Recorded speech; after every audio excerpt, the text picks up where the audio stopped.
Cabinet की बैठक हुई, उसमें रजिस्ट्रेशन को लेकर के एक बहुत बड़ा डिसीजन लिया गया है। हमारे साथ बिहार की परिवहन मंत्री हैं शीला मंडल। हम उनसे ये जानेंगे कि ये जो डिसीजन लिया गया है उसका दूरगामी प्रभाव कैसे पड़ सकता है और ये डिसीजन क्यों लिया गया। मैडम, डिसीजन लिया गया कैबिनेट में, बहुत अहम डिसीजन है और रजिस्ट्रेशन को लेकर के, वो डिसीजन क्यों लिया गया और उसका क्या प्रभाव पड़ सकता है?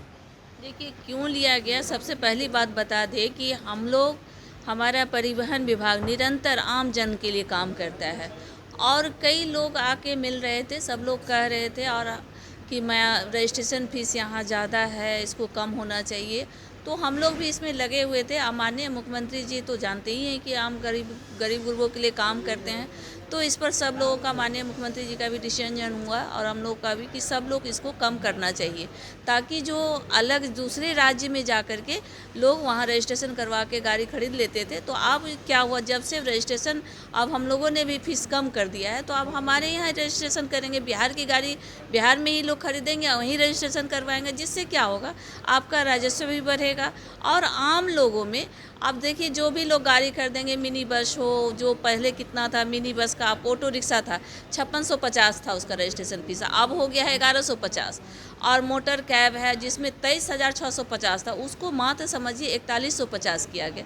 तो मिनी बस है 23,650 लिया जाता था, उसको 7,150 किया गया। तो अपने आप में ये बहुत बड़ी उपलब्धि है और आम जनों में इसका अच्छा मैसेज आएगा। लोग जो बस खरीदेंगे, सब लोग आत्मनिर्भर बनेंगे, इससे रोजगार भी सृजन होगा और बिहार का राजस्व भी इससे बढ़ेगा। तो ये तो डिसीजन कैबिनेट में हो गया, तो उम्मीद है इसका नोटिफिकेशन भी जल्द ही हो जाएगा।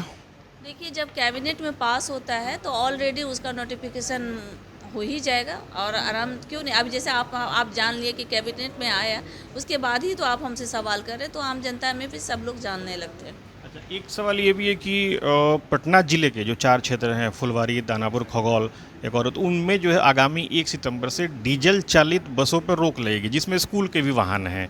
इसके बारे में क्या बताएंगे?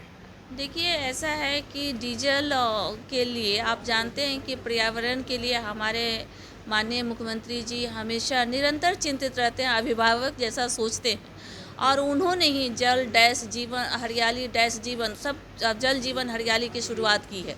तो इसके तहत भी परिवहन विभाग भी इसको निरंतर ध्यान में रख करके हमेशा, पहले भी आपको पता होगा कि जो कुछ जैसे पटना हुआ, मुजफ्फरपुर हुआ, नालंदा हुआ, वहाँ सीएनजी इलेक्ट्रिक बसों का संचालन शुरू किया गया था, ताकि डीजल चालित जो बस है उसको हटाया जाए। और इसके लिए हम लोग बहुत सारे बसों को जो पहले डीजल से चलते थे उसको कन्वर्ट करने के लिए हम लोगों ने 7 लाख से राशि भी दिया था, ताकि लोगों में जो परेशानियों का सामना न करे पर उसको मदद मिल जाए। आज के डेट में आपको बता दें कि हम लोग चाहते हैं कि पटना से कम शुरुआत है, कोई कहीं ना कहीं से तो आप शुरुआत करिएगा। तो इसके तहत यहाँ जाते हैं कि सभी जगह डीजल बस का जो संचालन हो रहा है, कुछ पहले से तो बहुत पटना में आपको सीएनजी इलेक्ट्रिक बस चल रहा है, लेकिन जहाँ कमी है उसको दूर किया जा रहा है। और अभी स्कूल के बहुत सारे लोग आए हुए थे, तो उन्होंने कहा कि मैडम कुछ समय बढ़ाने के लिए, तो हम लोग इस पर किए भी हैं और कुछ समय बढ़ा भी दिए हैं इसको हम लोग। एक अंतिम सवाल रहेगा कि मुजफ्फरपुर से अब ओला और उबर की शुरुआत हो गई, पटना के बाद से दूसरा ऐसा शहर बन गया, तो बाकी जो शहरें हैं वहाँ पर इस तरह की जो शुरुआत अब कब होगी? क्योंकि ओला, उबर, रैपिडो की तो हरी झंडी मुजफ्फरपुर में मिल गई। देखिए, ये इस बड़े स्टेट में आप जानते हैं, बड़े जो जगह हैं, जो बड़े शहर हैं, वहाँ पे ओला उबर चलता था। वहाँ हम और आप भी जाते हैं बाहर तो ओला ही लेते हैं, तो वो कितना आसान होता था लोगों को। इस बात को ध्यान में रख करके कि यहाँ के लोगों को भी इसकी सुविधा मिलना चाहिए।